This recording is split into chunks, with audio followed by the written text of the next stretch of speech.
अस्सलाम वालेकुम, बिस्मिल्लाहिर्रहमानिर्रहीम। रब्बि इश्रह ली सदरी व यस्सिर ली अमरी वहलुल उक़दतम मिन लिसानी यफ़क़हू क़ौली। आमीन। अच्छा, इससे पहले जो हमने किया है उसका थोड़ा-सा मैं आपको ब्रीफ दे देता हूँ और उसमें ये भी कि ये सब कुछ मैं क्या कर रहा हूँ। अच्छा, हमारे पास एक प्रोजेक्ट है कि जो लगभग 3 साल पहले हमने शुरू किया था। लारावेल का प्रोजेक्ट है और ये एक वर्चुअल सर्वर पे के जो अमेज़न क्लाउड में रखा हुआ है, EC2 सर्विस है, अमेज़न कंप्यूट क्लाउड, उसमें एक सर्वर पे उसे होस्ट किया है हमने। और उस सर्वर पे और भी साइट्स होस्टेड हैं, 10-15 हैं कोई। और होता ये है कि हमारे पास एक जो मेन ब्रांच है जिससे आप वाकिफ़ हैं, जब हम उसमें पुश करते हैं तो वो वहाँ चला जाता है, डिप्लॉय हो जाता है, ऑटो डिप्लॉय। इसको हम कहते हैं CI/CD pipelines, continuous integration, continuous delivery की पाइपलाइन। यानी जैसे ही आपने पुश किया, अगर आपने कोड पुश किया है मेन ब्रांच में और वो प्रोजेक्ट लाइव है, तो वो वहाँ उसकी जो स्क्रिप्ट है उसको वहाँ पर उन फाइलों को पहुँचा देती है और वो फाइलें वहाँ पर फौरी अवेलेबल हो जाती हैं, चलने लग जाती हैं। अच्छा, CI/CD पाइपलाइन सेटअप है। अब ये कि वो प्रोजेक्ट हमने स्टार्ट किया था लाइववायर में, लारावेल की एक टेक्नोलॉजी है। और वक़्त गुज़रने के साथ लेकिन हमें पता लगा कि बड़ा डाटा अगर हो तो अ, लाइव वायर जो है ना वो बहुत मज़े की चीज़ नहीं है उसके लिए। यानी काम करते हुए शुरू में तो ये बड़ा अच्छा लगता है कि जी without writing a single line of JavaScript, इस तरह से कहा जाता है। लेकिन जब जैसे-जैसे डाटा ग्रो करता है, वैसे-वैसे प्रॉब्लम्स आती हैं और उसको मैनेज करना मुश्किल हो जाता है। तो फिर हमने उसको क्लाइंट सर्वर आर्किटेक्चर पे मुंतकिल करने का फैसला किया। तो हमारा जो लारावेल है नए सेटअप के अंदर, जिसको हम अभी लाइव करने जा रहे हैं, नए सेटअप में वो सिर्फ एपीआईज़ को सर्व कर रहा है। जो फ्रंट एंड है, फॉर्म्स हैं, लिस्टिंग है, सारा का सारा, और जो भी मतलब यूज़र को नज़र आने वाली चीज़ है, वो क्लाइंट साइड पर रिएक्ट एप्लीकेशन में है। सो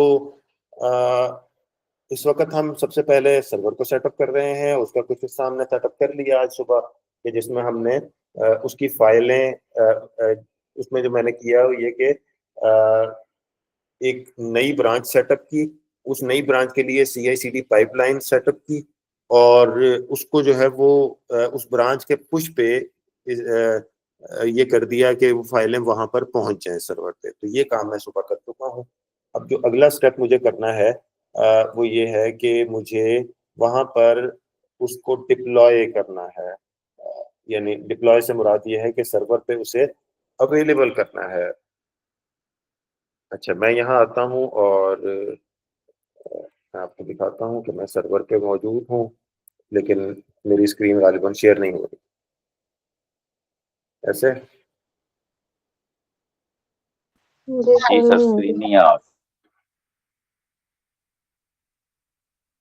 जी, अब आ गई है। जी सर। अच्छा, ये SSH के ज़रिए से मैं सर्वर से कनेक्ट हो रहा हूँ और जिस यूज़र से मैं कनेक्ट हुआ हूँ, आप देख सकते हैं वो यूबंटू है। और मैं सूडो SU करके मैं रूट बन जाता हूँ। सारे काम सूडो के साथ भी किए जा सकते हैं। मुझे ज़रा मुश्किल लगता है कि मैं हर कमांड के साथ सूडो लिखूँ। अच्छा, तो यहाँ पे मैं रूट पे पहुँच गया हूँ और जो सेटअप मैंने किया है, वो भी मैं आपको दिखा देता हूँ कि मेरे पास जो फ़ाइल है, वो ये है, डिप्लॉय रिलीज़ V2। ये फ़ाइल गिटहब को ये बताती है, गिटहब एक्शंस की फ़ाइल है ये, और ये बताती है गिटहब को कि क्या करना है। हम उसे ये कह रहे हैं कि अगर रिलीज़ V2 की ब्रांच में अगर कुछ पुश किया जाए, तो उसपे आपने ये एक्शंस परफॉर्म करने हैं। सबसे पहले गिटहब पे जैसे ही कोड जाएगा तो गिटहब एक डॉकर कंटेनर ऑन करेगा। अगर हमने उसके लिए कोई अगर कोई एक्शन हमने सेटअप कर रखा है, डॉकर कंटेनर ऑन करेगा, उसमें सबसे पहले हमारे कोड को पुल करेगा, जैसे हम करते हैं, किसी दूसरे का कोड पुल करते हैं। कंटेनर ऑन करने के बाद पुल करेगा, पुल करके वो इस जगह पर इन क्रीडेंशियल्स के साथ इस की को लेकर जाएगा और इस की से इस सर्वर तक पहुंचेगा, इस सर्वर की इस डायरेक्टरी के अंदर उस पूरे कोड को रख देगा। अगला काम ये करेगा वो कि हम जो PHP आर्टिजन की कुछ कमांड्स हैं, हमने ये कहा हुआ है कि इसी की के साथ जाना है और वहां जाकर कनेक्ट हो और ये दो कमांड चला दो, PHP आर्टिजन ऑप्टिमाइज और क्यू रीस्टार्ट। तो ये काम बखूबी हो रहा है अल्हम्दुलिल्लाह। तो अब जब हम करने जा रहे हैं वो ये है कि इसको होस्ट करना है। होस्ट करने के लिए ये लाजमी है कि मेरे पास एक डोमेन नेम या सब डोमेन नेम हो। तो मैंने इसका जहां पर मीगो डॉट पी के हमारा अपना सिस्टम है, उसमें जाकर मैंने एक ए रिकॉर्ड ऐड किया है। उसका मैंने नाम रखा limbs-api.migo.pk और उसके लिए मैंने उसका जो ए रिकॉर्ड के लिए जो आईपी एड्रेस सेट किया है वो इसी सर्वर का है 3.248.165.163। तो मैं इसको वेरीफाई कर लेता हूँ। ये मैंने रात ही किया था। इसको डिप्लॉय होने में कुछ टाइम लग जाता है, प्रोपिगेट होने में। ये पूरी दुनिया के जो डीएनएस सर्वर्स हैं उनको ये बता दे कि भाई ये जो डोमेन नेम है ये किस जगह पर होस्टेड है। मैंने इसको पिंग किया और वो मुझे बता रहा है कि 3.248.165.163 पे रिजॉल्व हो रही है ये डोमेन नेम। लेकिन इसको जब मैं कॉपी करता हूँ और मैं इसको जाके पेस्ट करता हूँ ब्राउजर में, तो क्या होता है? मुलाजा कीजिए, यहाँ पे अपाची का डिफॉल्ट पेज आता है। हमने क्या करना है, यहाँ पर लारावेल को दिखाना है, लारावेल को यहाँ लेकर आना है। तो उसके लिए रिमशा बता सकती है हमें क्या करना होगा?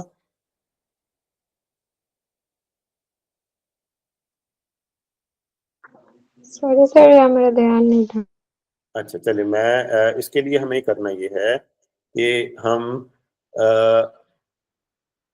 उसके लिए उसमें एंट्री करेंगे, इंजनेक्स के अंदर एक कॉन्फ़िगरेशन फाइल इसकी रखेंगे। सो लेट्स मूव और हम चलते हैं इंजनेक्स की तरफ। cd etc nginx sites available and यहाँ पर हमें देखते हैं कि कौन कौन सी हमारे पास फाइलें मौजूद हैं। हमें यहाँ पर एक ये वाली फाइल मौजूद है 9008 लिम्स लाइव। ये जो 9008 है, 9001 9002 वगैरह वगैरह, ये 9008 उसकी उस पोर्ट को जाहिर करने के लिए है। ये जाहिर है मेरी अपनी निशानी है जो मैंने लगाई है। PHP FPM की जिस पोर्ट पर लिम्स की सर्विसेज मौजूद हैं वो मैं इसकी फाइल का हिस्सा बना देता हूँ। अच्छा, 9008 मैं ये चेक करना चाहता हूँ कि 9008 PHP के कौन से वर्जन पे चल रही है। तो एक तरीका तो ये है कि अगर मैंने यहाँ पर कोई फाइल रखी हुई हो तो वो चल जाएगी और वो मुझे बता देगी ये PHP का कौन सा वर्जन। देखें info.php बता रही है 8.3.7 है। ये फाइल यहाँ पड़ी होनी नहीं चाहिए बच्चे, मैं इसको रिमूव कर देता हूँ। तो PHP 8.3 है ये, और लाइव पब्लिक info.php ये मैंने फाइल रिमूव कर दी और अब मेरे पास ये मौजूद नहीं है। अच्छा, अब मैं ये चाहता हूँ कि इसी फाइल की एक कॉपी बनाऊं और चूंकि मेरा यही PHP FPM का सेटअप वही चलता रहेगा, सिर्फ पॉइंटिंग के लिए कि ये डोमेन नेम आए तो इस फोल्डर पे पॉइंट करो, उसके लिए मैं इंजनएक्स की सर्विसेज दे रहा हूँ। CP 9008 लिम्स लाइव, 9008 लिम्स, इसका नाम मैंने रखा रिलीज V2। ये कॉपी हो गई और इसके लिए करता मैं ये हूँ कि इसको मैं लोकल पे लाके मैं इसमें चेंजेस कर लेता हूँ ताकि मेरे लिए कुछ आसानी हो जाए। इसको मैंने कॉपी किया और यहाँ ले आया मैं। तो ये मेरे पास एक चलती हुई फाइल है कि जो limbs.atcosaudia.com पे सर्विसेज दे रही है। मुझे इसको बनाना है limbs-api.migo.pk के लिए। तो उसमें कुछ चीज़ें मैं क्लीन करूँगा पहले, और वो मैं क्या कर रहा हूँ, सबसे पहले मैं इसका जो SSL सर्टिफिकेट की सेटिंग्स हैं उनको मैं रिमूव करूँगा, क्योंकि इसके लिए SSL सर्टिफिकेट हम नया जनरेट करवाएंगे। तो ये जितनी लाइनों के आगे मैनेज बाय सर्ट पोर्ट लिखा हुआ है वो सारी मैंने डिलीट कर दी ये मुझे लोकल पे लाने का फायदा हुआ। दूसरा काम मैंने ये किया कि यहाँ पर हमारे पास सर्वर के 2 ब्लॉक्स मौजूद हैं। एक सर्वर ब्लॉक पहली लाइन से शुरू हो रहा है और इसके अंदर जो पोर्ट थी हमने अभी देखा 443 मेंशन हो रही थी। दूसरा जो सर्वर है, सर्वर ब्लॉक, वो लाइन 60 से शुरू हो रहा है और उसमें लाइन 80 दिखाई जा रही है और उसमें जस्ट इतना काम कर रहे हैं हम कि भाई अगर होस्ट नेम ये हो तो उसको रिडायरेक्ट कर दो HTTPS के साथ, यानी पोर्ट 80 पे जो भी ट्रैफिक आएगी हम उसको फौरन रिडायरेक्ट कर देंगे पोर्ट 443 SSL HTTPS पे। इसीलिए आपने देखा होगा कि हमारी जो साइट्स हैं वो HTTP पे ओपन नहीं होती बल्कि फौरन ही HTTPS में कन्वर्ट हो जाता है वो। तो हमें इसको इसी तरह से चलाना है कि हमने यस सर ये हम हर बार न्यू एसएसएल क्यों करते हैं? क्या हम एक एसएसएल जो हमने एक दफा किया हुआ है वो हम दूसरी पर करेंगे तो सेट नहीं होगा, दूसरी साइट पर हम उसे यूज करेंगे? कोई हर्ज नहीं है, कर लेते हैं। मैं आपको बल्कि करके दिखा देता हूँ। ये देखें, हम इसी तरह से हम इसको लेते हैं इस फाइल को और इसके अंदर हम सिर्फ नेम चेंज कर देते हैं। हमारी इसका नाम है lims api.migo.pk। हमने ये कहा कि lims api.migo.pk हमारे सर्वर का नाम होगा और lims-api.migo.pk और यही सर्वर हमने SSL सर्टिफिकेट यही लगा रहना दिया हमने। ओके, और इसमें हम देख लेते हैं एटको सऊदीया और कहीं लिखा तो नहीं हुआ सिवाय यहाँ के। ठीक है, ये सर्टिफिकेट के नाम में सिर्फ लिखा हुआ, इतना तो हमने खुद अभी छोड़ा है। हम क्या कर रहे हैं, हम इस फाइल को एम्प्टी कर रहे हैं और इस फाइल को हम नैनो करके इसमें पेस्ट कर रहे हैं। ये हमने पेस्ट कर दिया, एग्जिट किया हमने, बाहर आए हम। अब अगला मरहला है इसका शॉर्टकट बनाना है साइट्स इनेबल्ड में, क्योंकि साइट्स अवेलेबल नहीं चल रहा होता, साइट्स इनेबल्ड चल रहा होता है। ln-s etc nginx sites available 9008 ये फाइल है और इसका हमने शॉर्टकट बनाना है etc nginx sites enabled। ये शॉर्टकट बन गया। हम चेक कर लेते हैं ls-l etc nginx sites enabled। इसके अंदर हमारे पास 9008 limbs release v2 मौजूद है। अब अगला मरहला है हमारे पास, हमने nginx को रीस्टार्ट करना है। systemctl restart nginx। ठीक है, अभी हमने ये सेटअप नहीं किया कि हमारी साइट ठीक चल रही है या नहीं चल रही है और उसमें डेटाबेस की सेटिंग्स वगैरह वो भी करनी है अभी।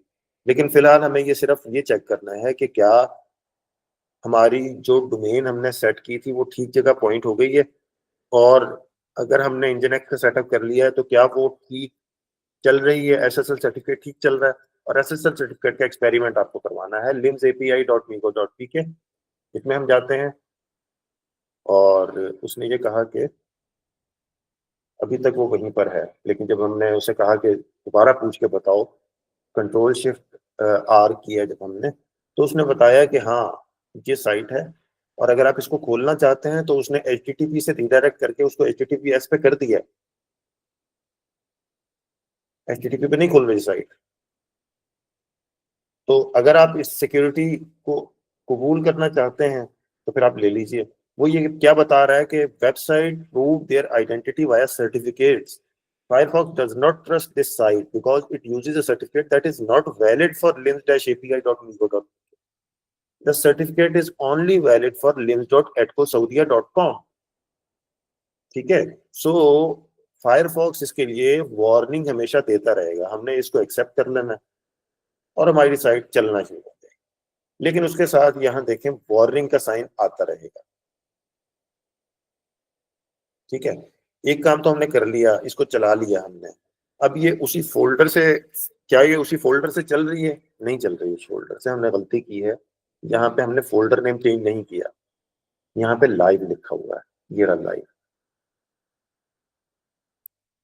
हम इसमें चेंज करते हैं रिलीज v2 इसका नाम है, लाइव नाम का फोल्डर अलग भी मौजूद है कोई नहीं, वो लेट्स एनक्रिप्ट के लिए है।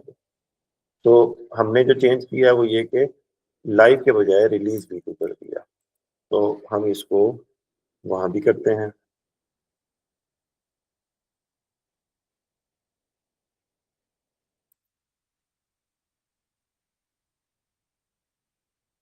ये हमने सेटअप कर दिया और सिस्टम रीस्टार्ट इंजनएक्स, इंजनएक्स रीस्टार्ट हो गया। अब हम कहते हैं इसको रिफ्रेश करें।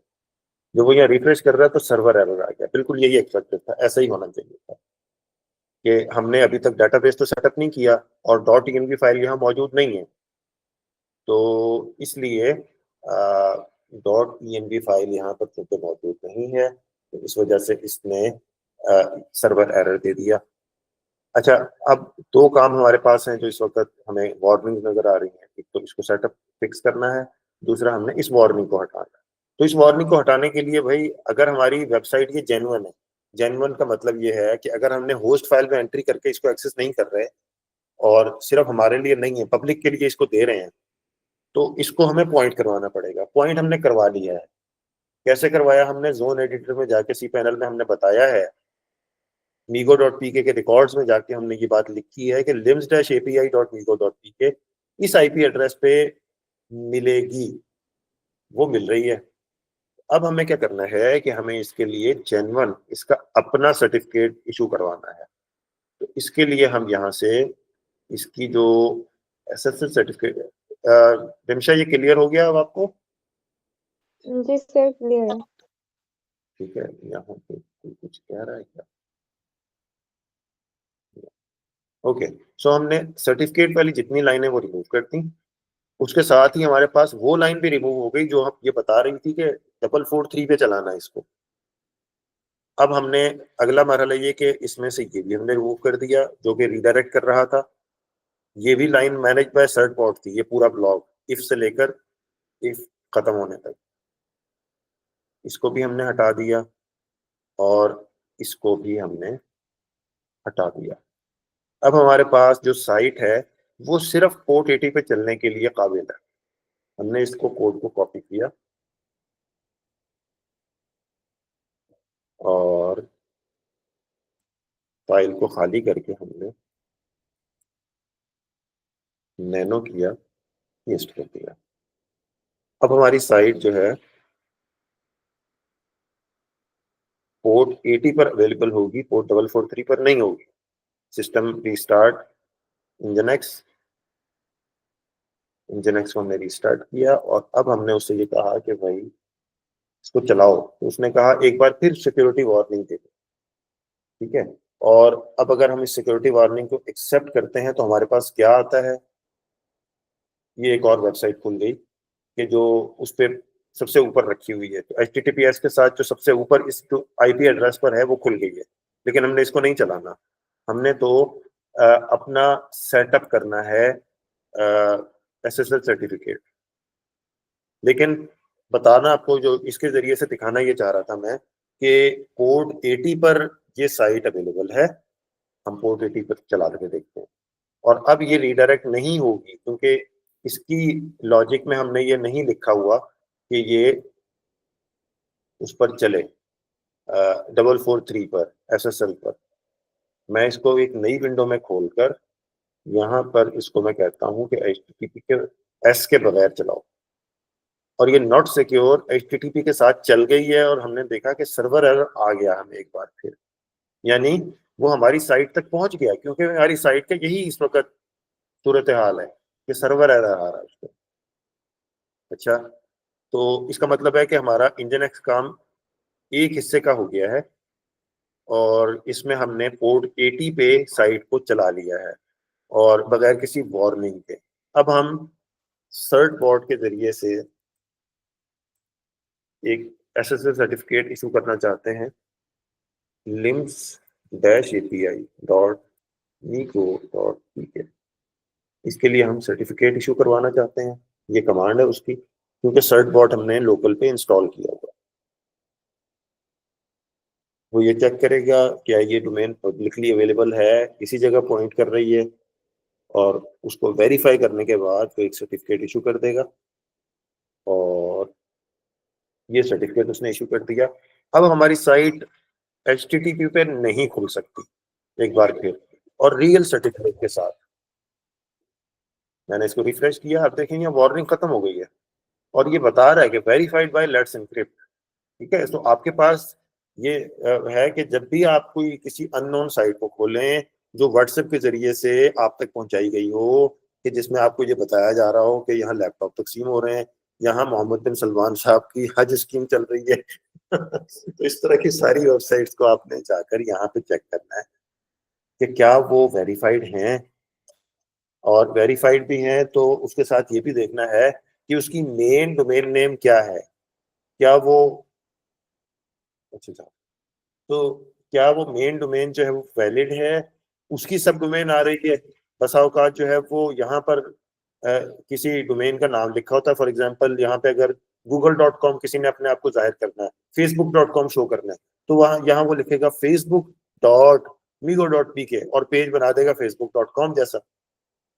ठीक है, सो वो वेरीफाई भी हो जाएगी, यहाँ लिखा हुआ आ रहा होगा वेरीफाइड बाय लेट्स एनक्रिप्ट, लेकिन ये कि वो अगर वो फेसबुक की एक्टिंग कर रहा है कि मैं फेसबुक हूं, तो आपको ये जानना चाहिए कि असल चीज है डोमेन का मेन पार्ट, सब डोमेन उसकी एक ब्रांच होती है। एनीवेज, हमने मीगो.pk की एक सब डोमेन सेटअप की है और उसको हमने चला लिया है। इंजन से सेटअप मुकम्मल हो गया है, PHP यकीनन ठीक चल रही होगी।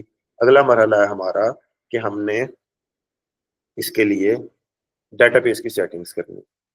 तो हम यहाँ से एग्जिट करते हैं, ubuntu पे आ गए, sudos su और lims। लिम्स में हम आ गए तो यहाँ हमारे पास लिम्स लाइव का डीबी सॉरी फोल्डर मौजूद है, रिलीज V2 का फोल्डर मौजूद है, और स्टेज का फोल्डर मौजूद है। रिमशा, आप जो पुश करती हैं स्टेज वाले उसमें, जब आप काम कर रही होती हैं API स्टेज पे, तो वो यहाँ जाता है स्टेज पे, उसको हम बिल्कुल भी नहीं छेड़ना चाह रहे। हमने एक नई ब्रांच बनाई है जो कि मेन से लेकर, और फिर उसमें पुल लिया है हमने API स्टेज वाली ब्रांच का, ताकि मेन भी अपनी जगह ठीक चलता रहे और API स्टेज भी अपनी जगह ठीक चलती रहे। तो रिलीज V2 की ब्रांच इन दोनों से अलग है। अच्छा, तो अब हमने रिलीज V2 के अंदर .env कॉपी करनी है, और हम ये चाहते हैं कि ये उसी डेटाबेस से कनेक्ट हो जिससे लाइव कनेक्टेड है, ताकि ये लाइव हो जाए, लोग इसको यूज कर सकें। उनके काम को तो ये उसी वक्त है ना कि जब ये लाइव मोड में इस्तेमाल किया जा सके, और उसे कंपनी के लोग इस्तेमाल कर रहे हो जिनके लिए ये बनाया गया है। सो मैं करूंगा CP लाइव, कॉपी कर रहा हूं मैं .env फाइल को, लाइव से कहाँ कर रहा हूं मैं, रिलीज V2 में कॉपी हो गई है। कॉपी होने के बाद मैंने जाके इसको दोबारा चलाया, तो अभी भी ये एरर ही दे रहा है। तो ये जो एरर दे रहा है ये क्या है, हमें ये देखना होगा कि क्या ये एरर हमें यहाँ पर दस्तयाब है। FPM PHP एरर्स,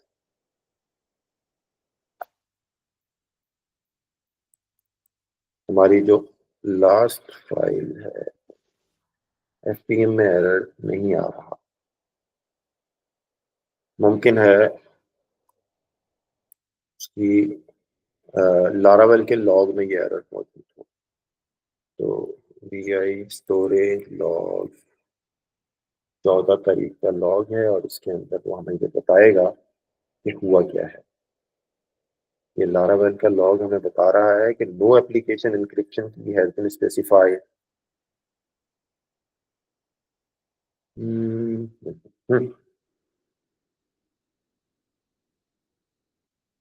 हालांकि हमने तो उसी चीज को कॉपी किया है कि जो वहां थी, और उसमें इंक्रिप्शन की सेटअप हुई हुई थी। सो लेट मी चेक, मुझे इसके लिए इस विंडो को जरा छोटा करना पड़ेगा। और TNP मैंने ओपन किया और इसके अंदर एप्लीकेशन की मौजूद तो है, लेकिन इसमें ऐप URL मुख्तलिफ है। तो मैं उससे ये कहता हूँ कि links-api.ego.uk ये है। दूसरा काम मैंने ये किया, हाँ ये काम शायद हो, क्योंकि उस पर मैंने ये सेटअप नहीं किया था। आर्टिजन ऑप्टिमाइज, और मेरा ख्याल है अब ये चल जाना चाहिए इंशाल्लाह। जी, सो इस तरह से हमने इसको चला लिया है और इस पर हमें वही इंटरफेस मिल रहा है जो कि हमें मिलता है लाइव साइट पर। लेकिन इस पे हमारी जो ब्रांच चल रही है, जो कोड है हमारा, वो सारा का सारा नया वाला है, और वो सारी चेंजेस मौजूद हैं कि जो हमने बाद में की है।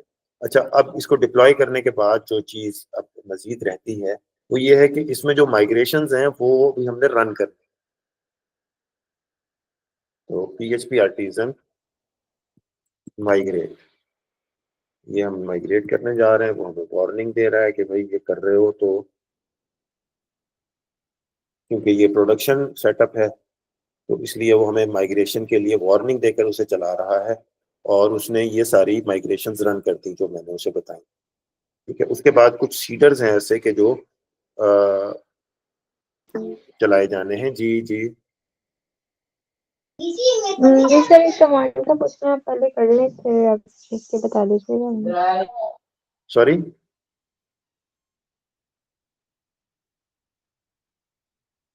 सॉरी क्या कह रही हैं? जी सर, आप कंटिन्यू करें, उसके बाद मुझे एक कमांड का पूछना है, वो फिर आप देख के बता जी दीजिएगा। ठीक, ठीक है। अच्छा जी, डेटाबेस सीडर, यहाँ पे मैं देखता हूँ कि परमिशन सीडर, इसमें से कौन कौन से नए हैं। मेरा ख्याल है ये दो नए हैं।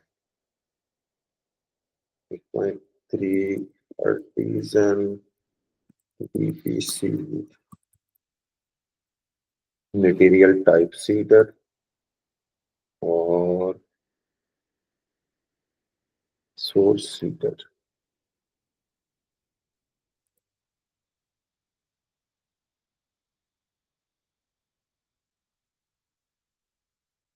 ये दो सीडर्स हैं कि जो नए चलाने की जरूरत है। और ये जो आपको पेज नजर आ रहा है, ये लाइव वायरी का पेज है, और यहाँ पे लॉगिन भी होगा, सारा कुछ चल रहा होगा। But we need to disable this batch, के यहाँ से कोई लॉगिन करने की कोशिश न करे। हम नहीं चाहते कि लोग यहाँ आए और कंफ्यूज हों। ये बल्कि ये यूआरएल हमने उन लोगों को देना भी नहीं है, ये तो एपीआई को सर्व करने का URL. This will not be served, will not be shared with them. उनको हम रिएक्ट एप्लीकेशन का यूआरएल देंगे, और उनके काम की वही है। ये हमने दूसरा फिल्टर चलाया कि तो जहाँ पर नया आया था।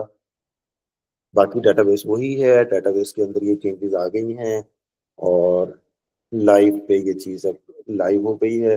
हमारा जो लारावेल एप्लीकेशन का काम था, यहाँ तक आते आते वो मुकम्मल हो गया है।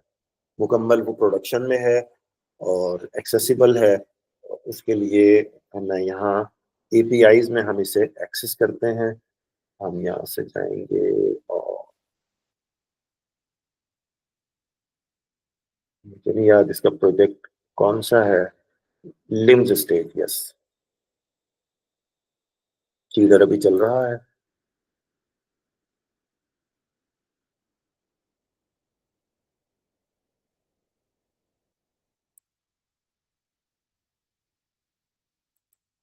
ये आ गया मेरे पास लिम्स।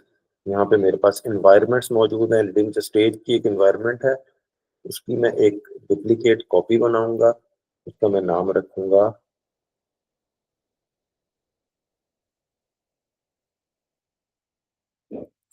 Release D. और इसमें जो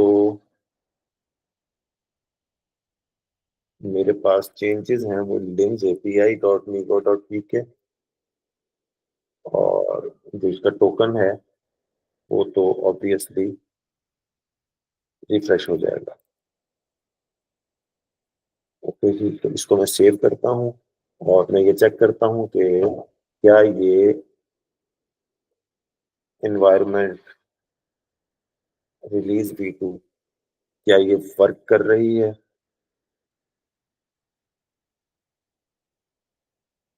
सिलेक्शन पे जाकर ऑथ में लॉगिन करना है मुझे। ये यूआरएल आप देख सकते हैं कि limsapi.nico.pk का है।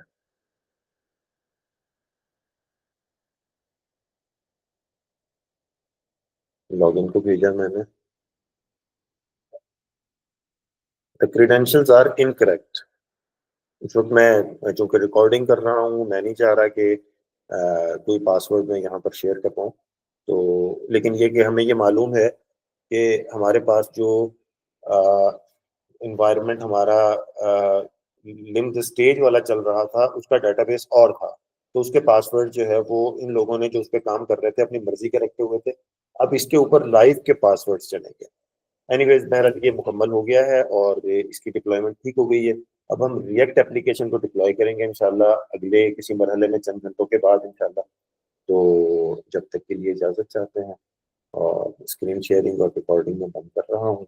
उसके बाद आपके सवाल ले लेते हैं।